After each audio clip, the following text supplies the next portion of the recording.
तर जे कलम 111 लावले माझ्यावर, तर त्या कलम 111 काय आहे? आताचं नवीन BNS ऍक्ट आहे, तर तो कलम काय आहे की म्हणजे ते कलम कुणासाठी लावलं जातं? तर अपहरण करणे, दरोडा घालणे, वाहन चोरी करणे, खंडणी, जमीन हडप करणे, सुपारी घेऊन हत्या करणे, मोठा आर्थिक गुन्हा करणे, सायबर गुन्हा करणे, मानवी तस्करी करणे, अंमली पदार्थांचा व्यापार करणे, शस्त्रे किंवा बेकायदेशीर वस्तू किंवा सर्व्हिसेस सेवा करणे, वेश्या व्यवसाय किंवा खंडणीसाठी तस्करी करणे, मानव लोकांची म्हणजे खरेदी विक्री करणे.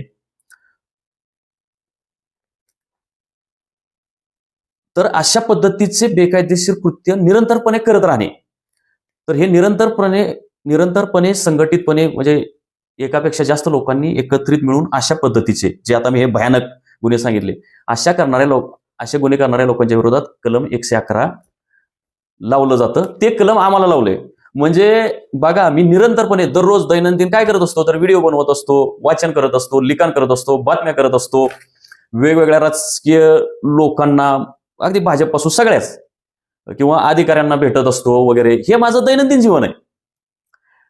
बातम्या करत असतो. हे 25 वर्ष हे झालं, हे माझं हे रोजचं हेच काम आहे. आणि ह्या पोलिसांनी माझ्यावर कुठलं कलम लावले, तर 111.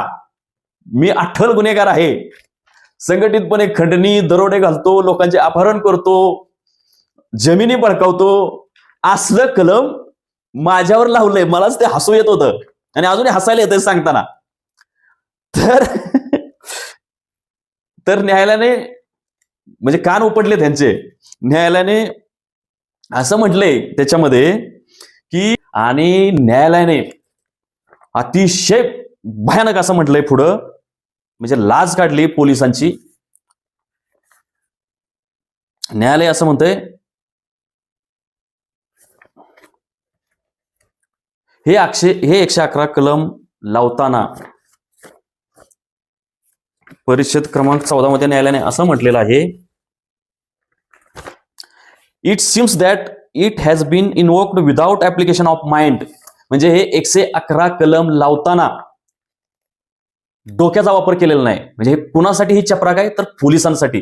पोलिसांनी डोक्याचा वापर केलेला नाही. तिथं पोलीस हा शब्द न्यायालयाने वापरला नसला तरी ते पोलिसांना लागू होतो की पोलिसांनी डोक्याचा वापर केलेला नाही हे कलम 111 संघटित गुन्हेगारीचं कलम लावताना.